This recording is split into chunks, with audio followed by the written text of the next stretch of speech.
A ver, listo, ya está grabando, muy bien. Entonces hoy vamos a estar hablando sobre el texto La filosofía y su historia del profesor Carlos B. Gutiérrez. Y en este texto se comienza señalando la particularidad que tiene la filosofía de volver siempre sobre sus mismos problemas. No sé si en clases anteriores se los había mencionado, pero, o sea, como para que entendamos el tema de manera sencilla, digamos que las demás disciplinas avanzan en el tiempo casi que de manera lineal, ¿no? Porque en temas tecnológicos, lo que era un problema hace 100 años, hoy no es el mismo problema. Por ejemplo, en temas de electricidad, ¿cómo podemos iluminar mejor? Entonces, gracias a la tecnología y a los desarrollos científicos se ha podido hacer un avance, y lo que en algún momento fue un problema dejó de ser un problema, se solucionó y punto. Y si esa solución tiene un problema, se construye una mejor, pero en la filosofía pasa algo, y es que volvemos sobre los mismos problemas, sobre las mismas preguntas siglo tras siglo. Y esto es un aspecto que los críticos de la filosofía señalan como algo muy negativo.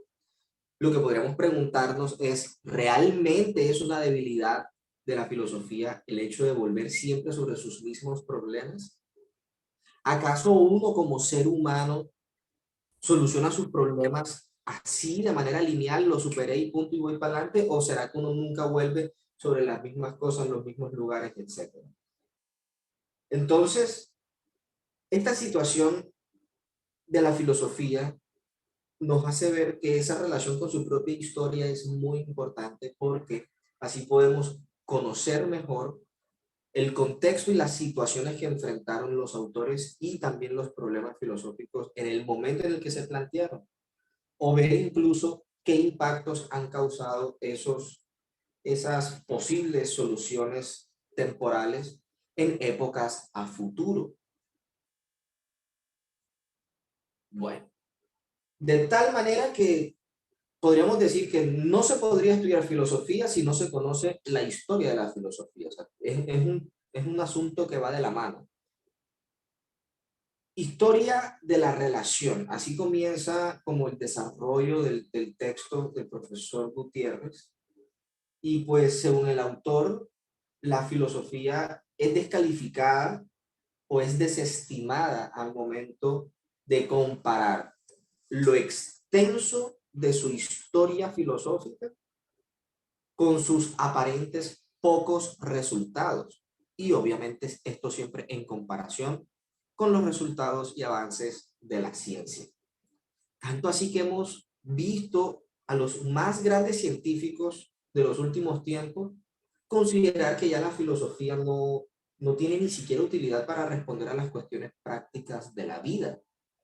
Quizás muchos de nosotros hemos pensado eso en algún tiempo, o incluso lo estamos pensando ahora.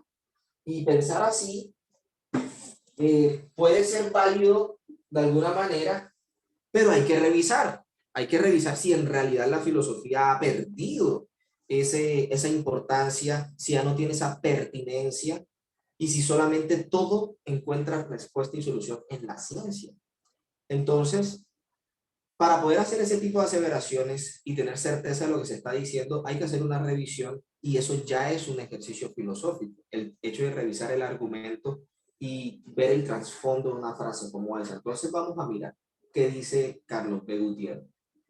A la filosofía se le conoce entonces como la madre de todas las ciencias, y aún así sus hijos o hijas que ha generado en apariencia se han convertido en algo mucho mayor, ya sea en términos prácticos, tecnológicos o científicos. Se han vuelto más poderosos, más fuertes, más especializados. Y ha sido común que en la filosofía prevalezca la inestabilidad metodológica, y esto también es una crítica muy fuerte que se le ha hecho a la filosofía a lo largo de su historia, y es el hecho de que no exista un único método o un método totalmente preciso para resolver los problemas filosóficos. ¿Y cuáles son los problemas filosóficos? Aquí me gustaría escuchar a alguno de ustedes, simplemente para recordar, eso ya lo vimos con la lectura pasada, algunos ejemplos típicos de problemas filosóficos. A ver, ¿quién recuerda?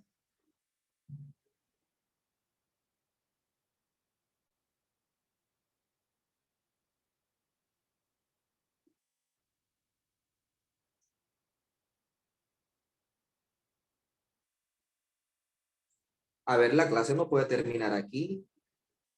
Alguien debe decir algo.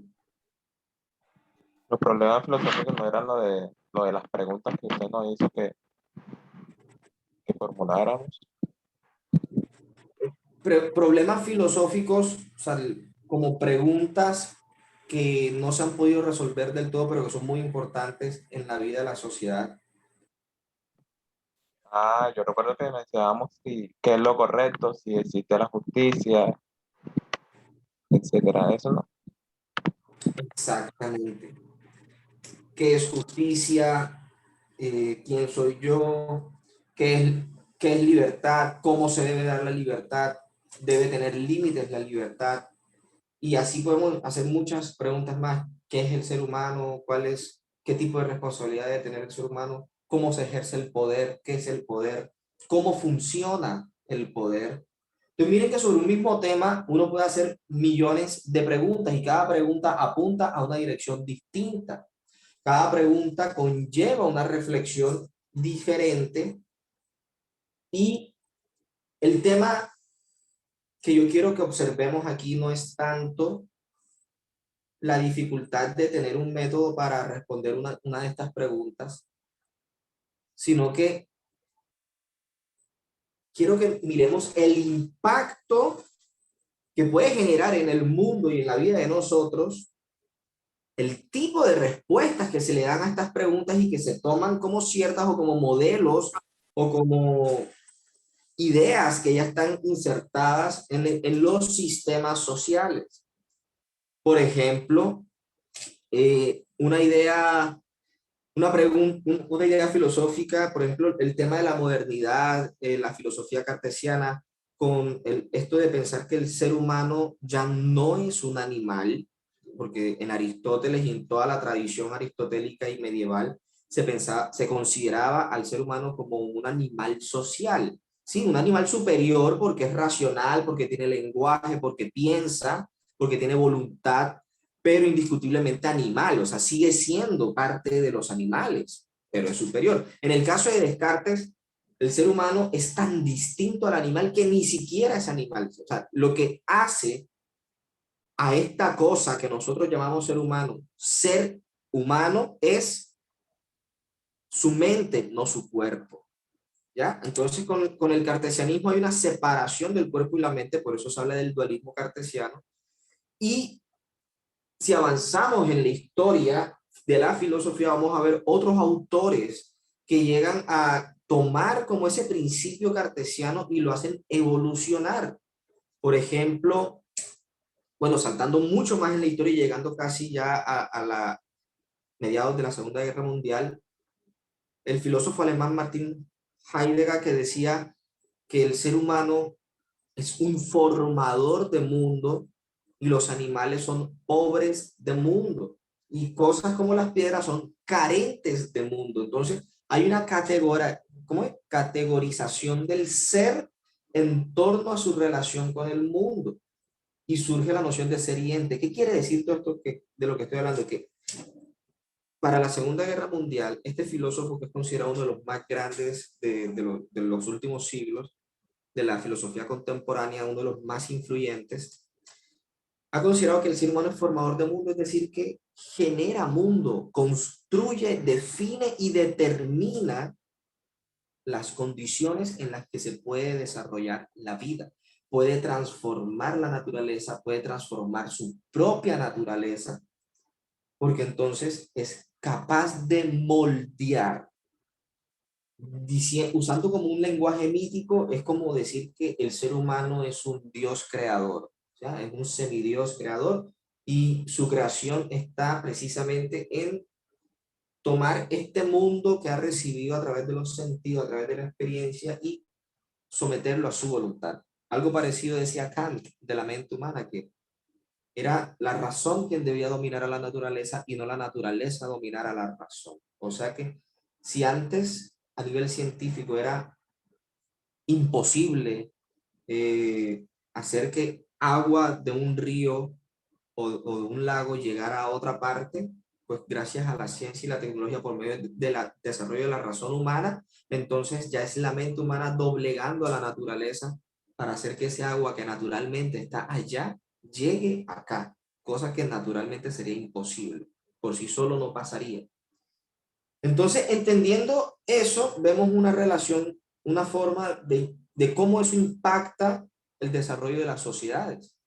Porque quizás si cosas así no se hubieran planteado nunca o no se hubieran reflexionado nunca de la mano con el desarrollo científico, eh, quién sabe qué clase de mundo tendríamos en este momento. Y también hay que mirar las consecuencias, los pros y los contras. Bueno,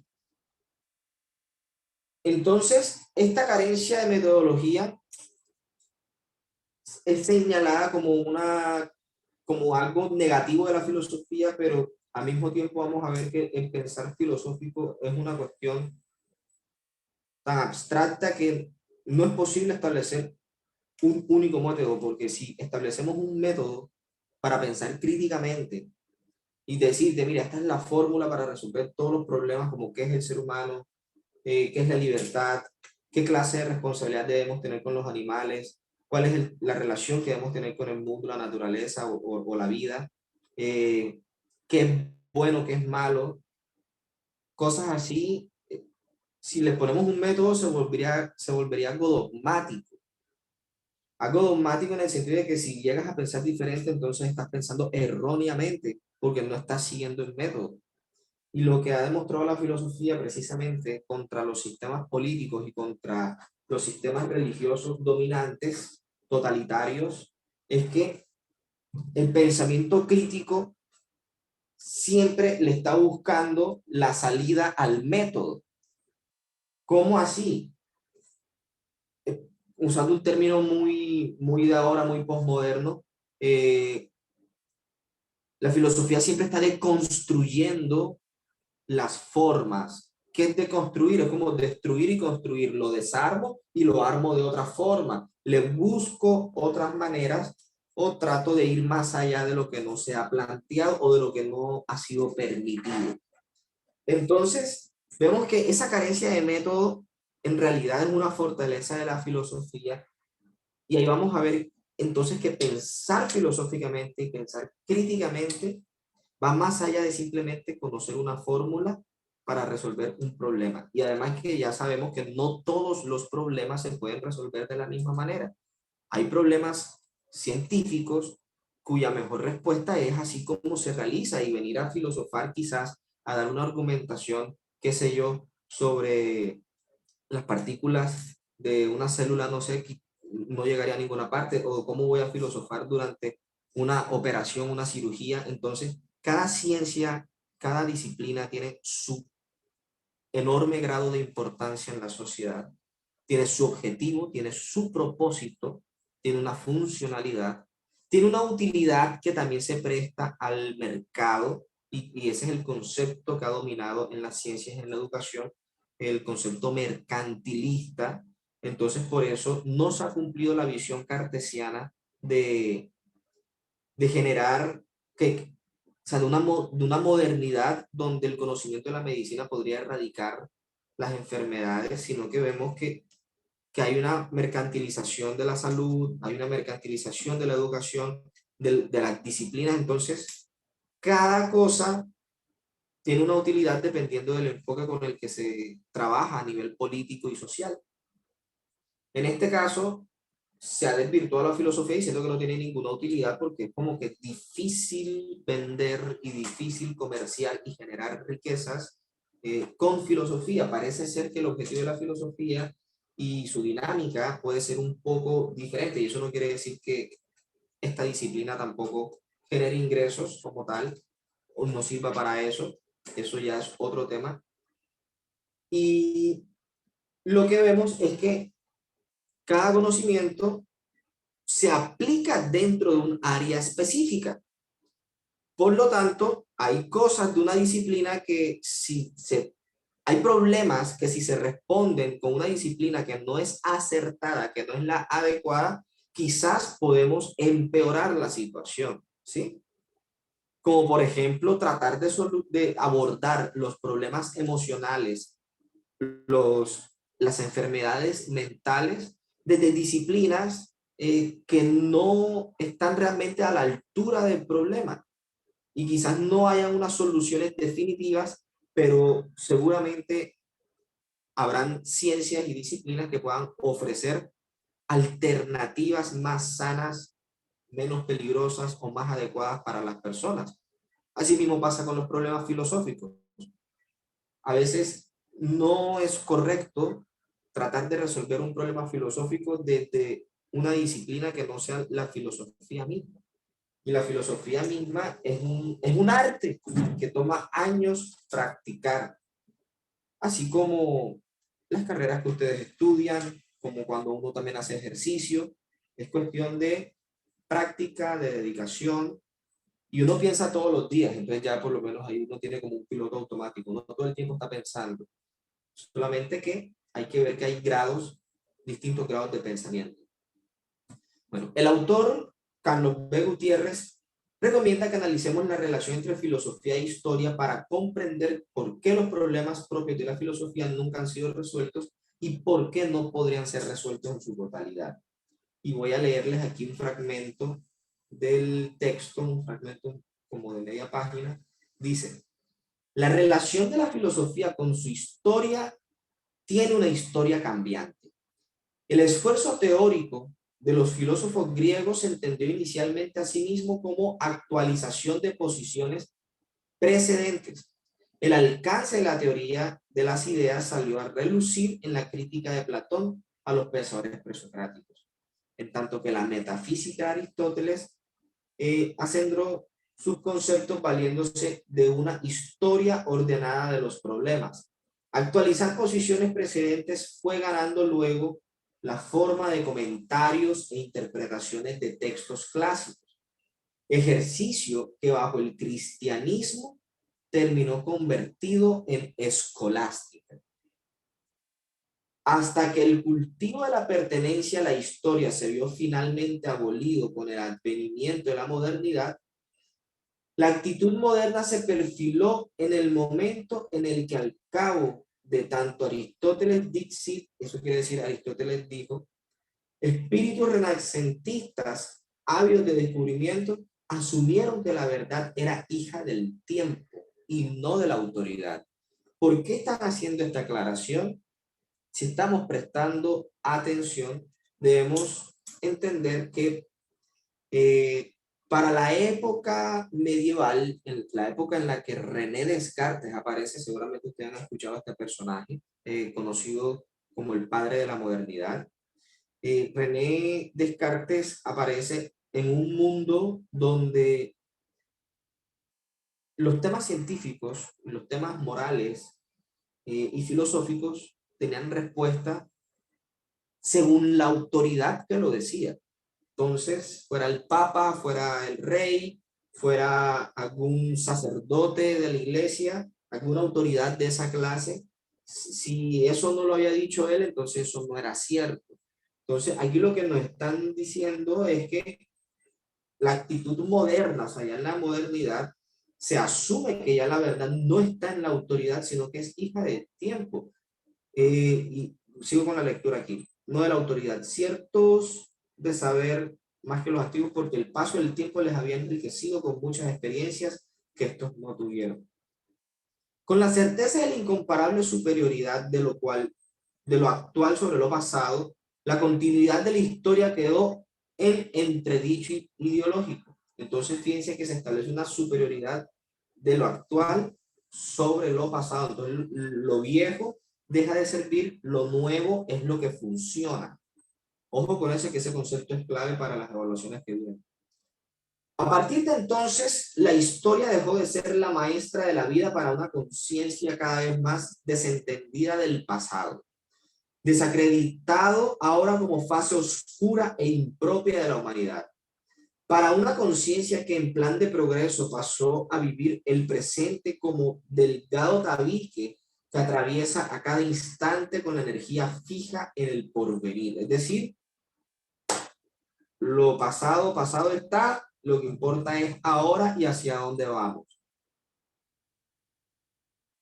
Eso a veces es bueno, pero a veces también hay que evaluar, ya hablando en términos de la vida personal, como que a veces es bueno recordar, a veces es bueno mirar atrás para no cometer algún error que uno ya cometió o para recordar algo que es importante. Así como el estudio de la historia, el estudio de la historia es vital porque si no, o sea, yo creo que lo que vemos hoy día en la sociedad es un efecto de la falta de educación en historia. A partir de entonces, la historia debe ser la maestra de la vida para una conciencia cada vez más desentendida del pasado, porque esto ya lo leí. Al escindir de manera tan radical el pasado del presente, es decir, escindir quiere decir como separar, al separar radicalmente el pasado del presente, la filosofía moderna privó a la historia de su poder real, reforzando el entusiasmo por una razón concebida como facultad de expresa fundamentación argumentativa al margen de toda tradición, marginalidad que la llevó a creerse atemporal. Y fíjense que la filosofía y la ciencia no han tenido una relación tan separada, porque de hecho Descartes, antes que filósofo, lo que él realmente era científico. Y muchos científicos, incluso como Albert Einstein, Alan Turing, Newton, etcétera, no solamente hacían ciencia, sino que redactaban ensayos filosóficos. Entonces, esa supuesta separación que hay entre filosofía y ciencia, de que ay, la filosofía es inútil, no sirve para nada porque eso no da plata, mientras que las carreras científicas sí hacen eso, o sea, eso en países como estos es tan incierto porque el mercado laboral es tan complejo. Ninguna carrera te asegura que eso sirva porque de plata realmente. Uno hace y uno estudia lo que uno eligió porque le interesa eso. Porque uno tiene que por lo menos tener algún gusto por lo que uno hace, si no sería como una esclavitud hacer algo que a uno no le gusta. Entonces, el tema es que la filosofía y la ciencia siempre han estado unidas. Y lo que vemos como filosofía moderna es también un efecto y un resultado, es efecto y resultado, causa y efecto de los problemas científicos que se estaban presentando en la época. Y también del tipo de respuestas que se estaban dando a estos problemas científicos. Cuando la iglesia, por medio de la Inquisición, comenzó a perseguir científicos y pensadores y quemando libros por montones, los mismos científicos también se hacían la pregunta, pero entonces, ¿qué quiere decir libertad de expresión? ¿Cuál es el alcance del poder? ¿Debe funcionar el poder así o debe cambiar? Y por eso muchos pensadores también se fueron en contra de la iglesia, en contra de las monarquías. En el anterior fragmento, en lo que acabamos de leer, el autor explica que hasta antes de la modernidad los problemas de la filosofía eran retomados época tras época para ser analizados o interpretados de manera actualizada. Es decir, el problema se analizaba acorde al contexto histórico-social. Sin embargo, a partir de la modernidad surge una división entre lo nuevo y lo viejo, donde lo viejo significa anticuado e inútil, mientras que lo nuevo es mejor y funcional. Esta forma de pensar lleva a que perdamos el rastro histórico de los problemas del conocimiento humano y nos enfoquemos en el mero presente. El naciente método científico que surge entre los siglos XVI y siglos XVIII, para que nos vayamos ubicando temporalmente, generó una concepción de progreso. Esta palabra es importante. Y este concepto de progreso está vinculado directamente al desarrollo científico y al desarrollo tecnológico, de la mano con la progresiva industrialización del mundo y la sociedad. Las filosofías desarrolladas por Descartes, Kant, Husserl son muestra del afán por hacer que la filosofía se convirtiera en una disciplina más científica, que contara con un método preciso, con principios científicos, lógicos, cuyas resoluciones pudieran ser verificables por medio del ejercicio de la razón. Y como efecto de esto, la modernización de la filosofía genera una desconexión con el legado de pensamiento, pues sostener una filosofía que vuelve a problematizar los problemas de antaño parece ser una filosofía que no avanza. Y dice el profesor Gutiérrez, la disputa entre los viejos y los nuevos se enciende con cada nueva generación, que despiadadamente arruma entre lo viejo lo que hasta hace poco era aún nuevo. Y entre más nos acercamos al momento actual, más rápido parecen sucederse los procesos de relegación. El más nuevo tiene cada vez que volverse decididamente contra los que para él son viejos. Él tiene que rechazar la suma de lo legado para que su propia palabra pueda ser oída. Y esto lo vemos mucho en la tecnología. Cada vez los avances se están realizando de manera tan rápida, tan ágil, que realmente es un poco complicado estar como al tanto de todos los avances. Y por ejemplo, en el caso cliché de los celulares, un celular de hace 2 años ya es viejo con comparación con la tecnología que hay ahora. Y sí, pueden funcionar, uno puede seguir teniendo su iPhone 4, pero no es lo mismo. Y realmente no es lo mismo, y las cámaras no son lo mismo, etcétera. Y ya, de hecho, la misma tecnología está diseñada para que dispositivos de estos dejen de funcionar en tanto tiempo para que la gente los vuelva a comprar y se actualice y esté siempre en tendencia. Entonces, vemos que cada vez son más rápidos los avances en todos los campos científicos y tecnológicos y parece que la filosofía se quedará estancada en el tiempo. Bueno, no sé si quieran hacer un pequeño descanso ahora de 10 minutos y retomamos con la segunda parte de la lectura, ¿vale? O Listo, vamos, profe. o seguimos de largo. Si vamos de largo, ¿a qué hora terminaría entonces, profe? No, igual terminamos a las 6:30, ¿no? Entonces, sí, break. Bueno, vamos a ponerle pausa a la grabación y volvemos.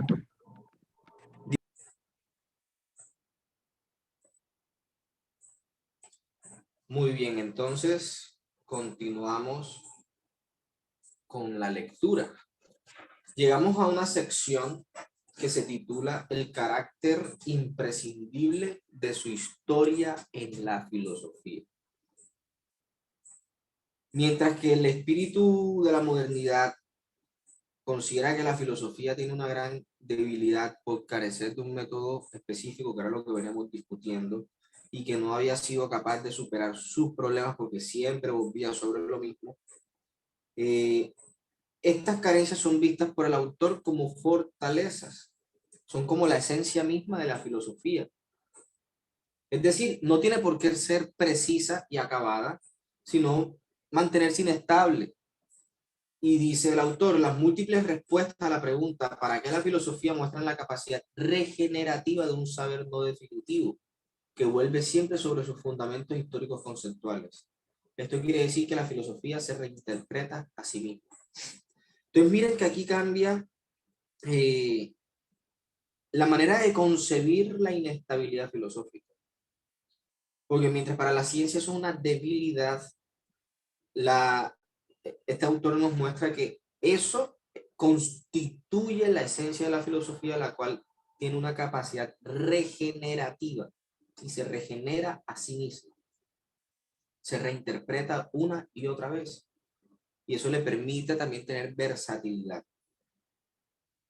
Las verdades a las que llega la filosofía no son absolutas, porque así como el ser humano son temporales, dependen del contexto, dependen del tiempo en el que se están desarrollando, en el que también van teniendo impacto. Por diversos factores, estas respuestas pueden ser falibles.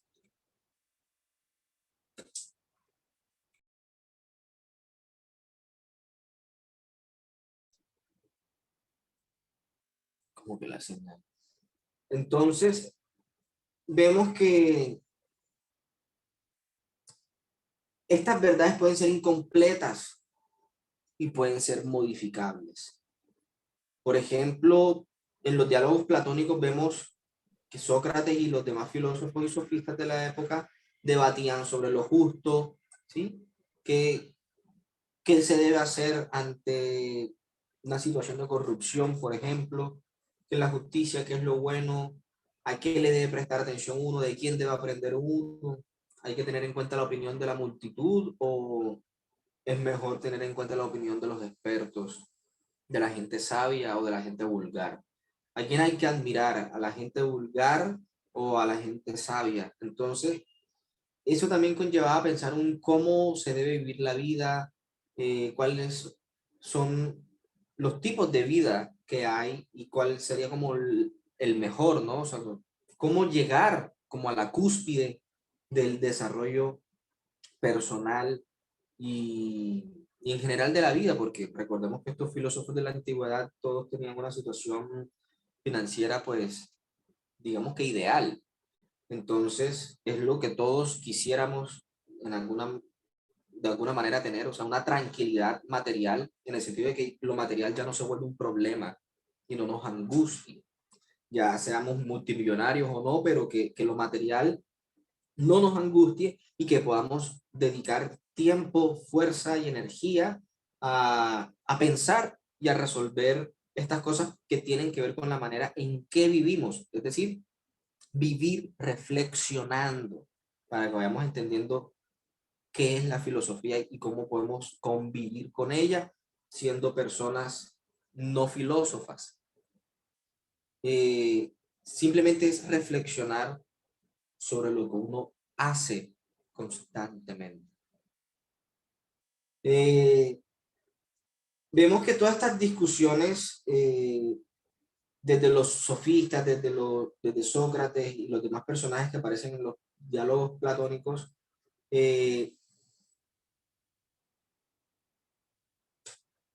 vemos que esos temas fueron tomados luego por otros autores, otros pensadores en otras épocas, y las discusiones que se generaron en torno a esos problemas tuvieron respuestas y consecuencias distintas. Cada escuela ética a lo largo de la historia ha tenido como herencia teórica la discusión sobre lo bueno y lo malo. ¿Acaso el hecho de que Sócrates, Aristóteles y otros pensadores del pasado hayan filosofado en torno a la justicia y en torno a lo bueno implica que ya tenemos una concepción acabada, precisa y exacta de lo que es justo? Puede que hoy hayan circunstancias, hayan situaciones, experiencias y conocimientos que nos permitan ir más allá de lo que estos pensadores vieron, incluso plantear algo contrario o diferente. Entonces, por eso es que no se puede partir de que la filosofía tiene unas verdades absolutas. Sí hay mucho respeto por las autoridades como estos pensadores, pero ni siquiera Aristóteles tiene la verdad última. Entonces, eso es muy importante entenderlo para que veamos cómo va avanzando la filosofía y cómo avanza el pensamiento, cómo avanza la vida. Y no siempre el término avanza lo estoy usando como se supone que es lineal, que uno va de atrás hacia adelante o de una dirección hacia otra, pero va dejando algo atrás y va conquistando un adelante. La filosofía podríamos decir que va como en espiral, vuelve sobre sus mismos problemas, pero no son los mismos problemas porque no son las mismas sociedades, no son los mismos tiempos. En vez de concebir a la filosofía como una actividad progresiva, el profesor Gutiérrez nos recomienda verla como una actividad del espíritu, una actividad de la mente. Espíritu y mente en la tradición filosófica son conceptos sinónimos, ¿ya? Para que vayamos entendiendo cómo el término espíritu, que estamos acostumbrados a verlo en un plano más religioso, es tomado por los filósofos y decir, bueno, si el ser humano tiene espíritu, pero el espíritu del ser humano es la mente. Y, a ver, ¿cuál era el otro término? Ah, el alma. De hecho, para Descartes, alma, espíritu y mente, los tres son la misma cosa. Solamente son palabras distintas para nombrar lo mismo. Ya en términos de creencia personal, cada quien puede estar en desacuerdo y tener una explicación distinta, pero filosóficamente, dentro de la tradición filosófica, se ha considerado que son sinónimos. Una disciplina o una actividad del espíritu, es decir, de la mente. En el caso contrario de la ciencia, es posible realizar estudios científicos sin necesidad de revisar críticamente su historia, así como muchas otras disciplinas positivas, gracias a la concepción de que el conocimiento nuevo supera satisfactoriamente las nociones previas. ¿Eso qué quiere decir? Si una persona va a estudiar medicina 2021, 2022, o sea, quienes están estudiando medicina, quienes están estudiando ingenierías, qué sé yo, o sea, como carreras de ese estilo, no las voy a nombrar todas porque yo sé que son muchas, pero más o menos como de ese estilo, son carreras que el estudiante debe prepararse en lo que es actual. Por supuesto que es bueno tener algún conocimiento sobre la historia de su propia disciplina, pero si uno quiere salir a trabajar rápido y producir rápido, dedicarle mucho tiempo a la investigación histórica de una disciplina puede que de pronto no sea la mejor opción. Para algunos puede ser una excelente opción y hay gente talentosa en eso, y hay científicos, hay ingenieros, hay médicos que se dedican a esos campos de investigaciones, pero lo que tú debes aprender como médico para realizar una operación deben ser las técnicas de tendencia, lo más novedoso, lo innovador y lo que está comprobado y certificado a nivel mundial de que funciona. ¿Qué te vas a poner a aplicar técnicas del siglo XVII? Entonces, puede que hayan técnicas del siglo XVII que todavía funcionan muy bien, pero la tecnología ha avanzado, los métodos han avanzado, los protocolos han cambiado y cada país tiene su detalle. Entonces, vean que eso es fundamental. No tienes que conocer cómo operaba Galileo o cómo operaban los médicos medievales para aprender a operar ahora. Pero como te digo, estudiarlo no tiene nada de malo y saberlo, pues, más que restarte quizás puede que sume. En la filosofía no hay tanto ese afán. Por supuesto es importante conocer los problemas contemporáneos y las discusiones actuales que se están desarrollando a nivel filosófico y es preciso prestarle atención al presente, pero hay una importancia del pasado en el sentido de que siempre hay reinterpretación. ¿Sí? No va a separar. Las ciencias tratan y tienen que tratar a su historia de una manera diferente. La obligación del progreso está íntimamente relacionada con la limitación sistémica, mediante la cual defienden las ciencias su competencia para el segmento de lo real que les corresponde. Ante la señalada crisis de método y precisión, el autor redefine esta visión decadente de la filosofía bajo la noción de regeneración. Cada vez que la filosofía problematiza sus fundamentos y vuelve sobre los mismos problemas, no está cayendo en absurdos o en abismos, sino que se está regenerando. Y llegamos ya a las dos últimas partes finales del texto, titulada con una pregunta, esta tercera parte: ¿naufraga en la historia la creatividad filosófica del presente? Y vemos que el elemento característico de la filosofía es el asombro. El asombrarse de las cosas, y ese asombrarse lleva a un análisis, a un distanciamiento de las cosas, al caer en cuenta de algo y tener interés por algo. Y esa capacidad de asombro es lo que también permite a uno preguntarse por las cosas. Tener la capacidad de asombrarse por algo es tener la capacidad de filosofar, dice el autor. El asombro surge cuando el saber propio se muestra insuficiente. Tal experiencia, sin embargo, no es cosa de ignorancia ingenua, ya que hay que contar con un cierto acopio de saber como trasfondo para poder reconocer carencias específicas. Entonces vemos que el paso del tiempo permitió que se pasara del mero asombro a la refinación del arte de preguntar, lo cual implica el desarrollo de una creatividad, porque es que hacer preguntas realmente no es tan fácil. Y el problema de por qué no encontramos las respuestas que estamos buscando es quizás porque no hemos sabido hacer las preguntas que debemos hacer. Y eso no solamente aplica en el campo académico, filosófico, científico, sino también en la vida personal. A veces no avanzamos en la vida y no resolvemos cosas importantes en nuestra vida porque ni siquiera nos hemos preocupado por formularnos el problema, por hacernos la pregunta adecuada o por preguntar diferente. Y bueno, ahí ya cada quien podrá tomar esta reflexión como mejor le parezca.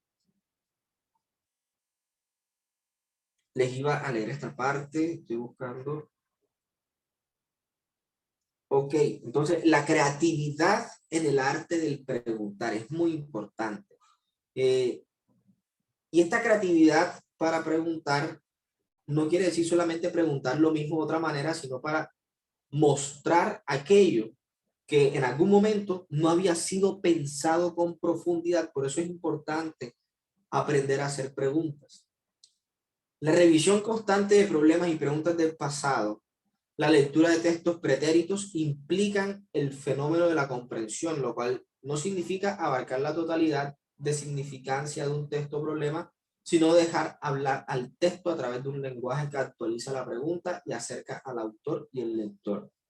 Es decir, que el leer filosofía, el leer historia, el investigar sobre el pasado, es como dejar que te hablen, ¿sí?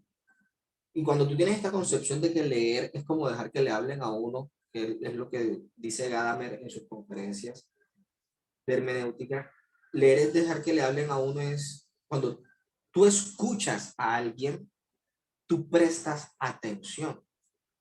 Cuando tú estás teniendo una conversación con alguien, a ti te gustaría pues que te escuchen, porque si no, ¿cómo vas a hablar con alguien que no te escucha? Con alguien que no te presta atención. No puede haber diálogo, solo hay monólogo. Que ojalá no sea lo que esté pasando aquí, ojalá estén escuchando y prestando atención. Porque si lo están haciendo, entonces van a entender muy bien el punto de lo que estamos hablando. Entonces, cuando tú concibes que leer es dejar que le hablen a uno, tú adquieres como una especie de respeto por el texto, por el otro, y, y esa escucha atenta, ese conectarse en diálogo, genera una transformación en uno. ¿Ya? Y hay una reinterpretación, hay un nuevo momento de pensamiento. Bien. El hecho de que toda interpretación deba plegarse a la situación hermenéutica a la que pertenece no relativiza en lo más mínimo su pretensión de verdad. Es decir, que o sea, si la filosofía es cambiante y los problemas se pueden responder de distintas maneras, entonces es como si la verdad no existiera. Como decir, no hay verdad. Y este tipo de afirmaciones, si entramos en una discusión religiosa, es bastante delicada y conflictiva porque precisamente las religiones, sí, todas las religiones, las que pues, todas se consideran como verdaderas a sí mismas, como la más correcta o la válida, eh, precisamente se consideran a sí mismas porque creen en un sistema de verdad y defienden una verdad. Entonces, ¿cómo pasar de ese modelo a una disciplina que nos está diciendo no hay verdades porque todo depende del tiempo, todo depende de las consecuencias, de las situaciones y, y no podemos aplicar lo mismo de hace 1000 años ahora si vemos que eso realmente no funciona? Porque si no funciona, ¿por qué lo vamos a seguir usando? ¿Por qué vamos a seguir viviendo bajo esas reglas y esas reglas quizás nos dimos cuenta que no son las mejores? De pronto son muy violentas, son muy coercitivas o son muy flojas.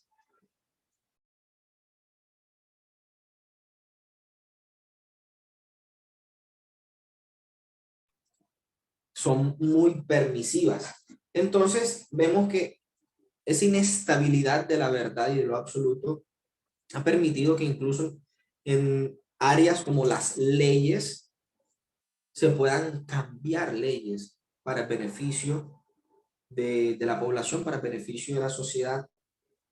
A veces se cambian las leyes de manera no tan beneficiosa, y esa discusión sobre qué tipo de cambios de leyes pueden beneficiar o no a una sociedad, son el tipo de discusiones que nos llevan, por ejemplo, a discutir sobre si se debe o no se debe legalizar el aborto, si, si legalizarlo constituye un avance o constituye un retroceso. O sea, todas esas discusiones son vitales en las sociedades precisamente porque dependiendo de las respuestas que se le den a cuestiones como esas, pues asimismo va a haber una convivencia social y va a haber un comportamiento social, va a haber una configuración de la realidad. También es un error creer que los problemas de la filosofía son eternos, es decir, que siempre son los mismos, partiendo del hecho de que la filosofía es histórica, a pesar de que en épocas actuales retomemos y leamos textos escritos por filósofos de hace 1 o 2 milenios, no implica que se esté retomando el mismo problema en estricto sentido, puesto que la situación actual es diferente y los problemas que se presentan hoy también son distintos. Bueno, y llegamos a la última parte, que considera que la filosofía es un tipo de saber que está constantemente en diálogo, y por eso si quisiéramos clasificar la filosofía, eh, podríamos decir que es un saber de tipo dialógico. Eso no quiere decir que todo el tiempo sea hablando, por supuesto que hay que escribir y hay que estudiar otras cosas, pero su dinámica consiste en el diálogo, y el diálogo en filosofía no necesariamente es así a viva voz. El diálogo se da cuando uno lee a los otros autores, cuando uno escribe sobre los otros autores.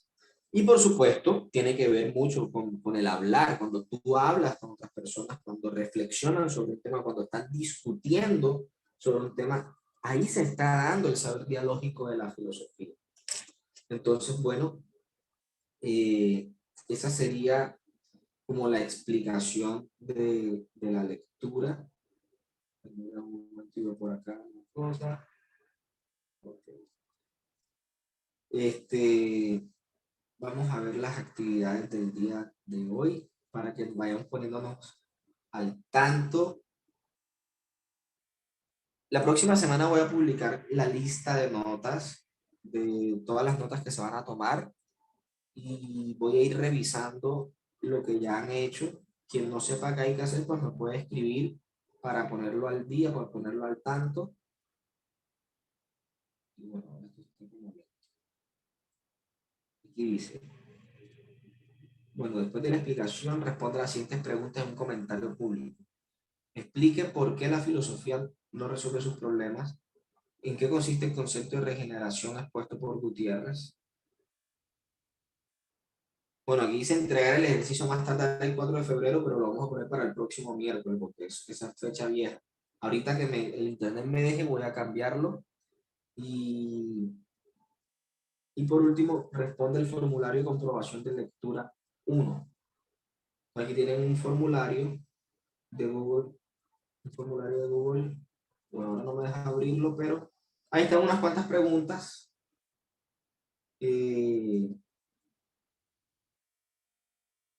Bueno, yo creo que ya podemos dejar de grabar. Profe, ¿cuál es la actividad? ¿Cómo aparece el nombre?